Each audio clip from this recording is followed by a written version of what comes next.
Okay, time for an update. Today is Monday, December 7th, 2020. And I am working on putting the last layer on the main backbone of the keel here. It's going to be 25.5 inches high here when I'm done. Of course, there's more that goes on the back and more that goes on the front as well. It'll need to be cut that angle down there, because that's the angle that the rise off the keel towards the bow follows that angle there. So I think I'll be able to just flip it on its side, you know, sand and fill the sides here, and then do one of the cuts both aft and forward, and then flip it over and do the same thing to the other side.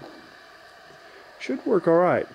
As far as the building goes, I've been doing a little work in here. I ordered this styrofoam. It's 1.5 inch thick foil faced foam. I put that in last week. I waited 5 weeks. It was back ordered, so it took me 5 weeks to get it. All I had up there was that Reflectix initially, that stuff you can still see above it there, which was better than nothing. But now I got a little bit of fiberglass insulation to continue on. Got about half done to continue on along the ridge line there until I'm done. And oh yeah, I don't know if I've updated since then or not, but I got my track and my chain hoist all installed. I was using it earlier to move the keel around before it was as far along as it is. It's a 2-ton hoist. I got G43 high strength chain up there, and I reinforced the chain where it goes through the 2 pieces of 5/8 inch plywood there. I got a 3/8 inch grade 5 bolt, which is shear force of over 8,000 pounds.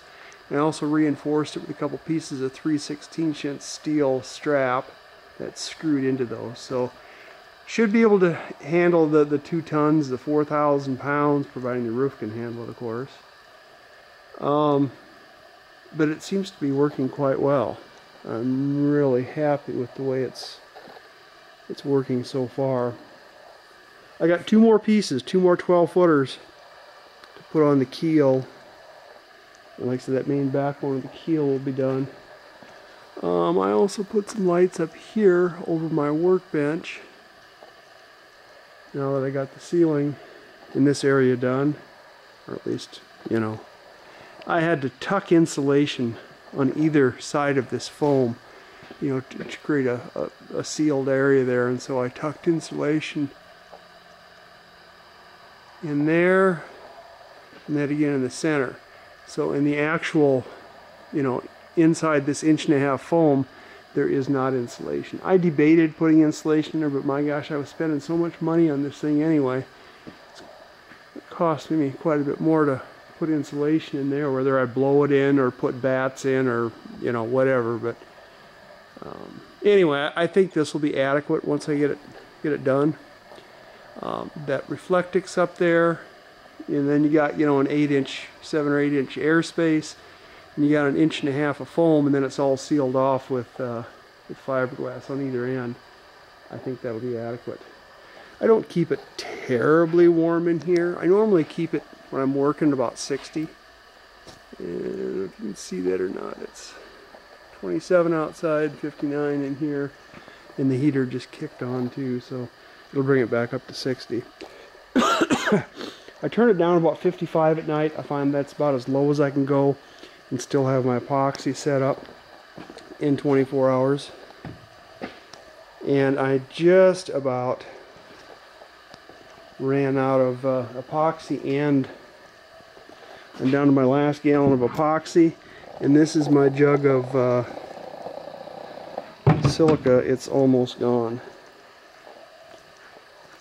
but we're getting there, slowly but surely. Alright, that's my update.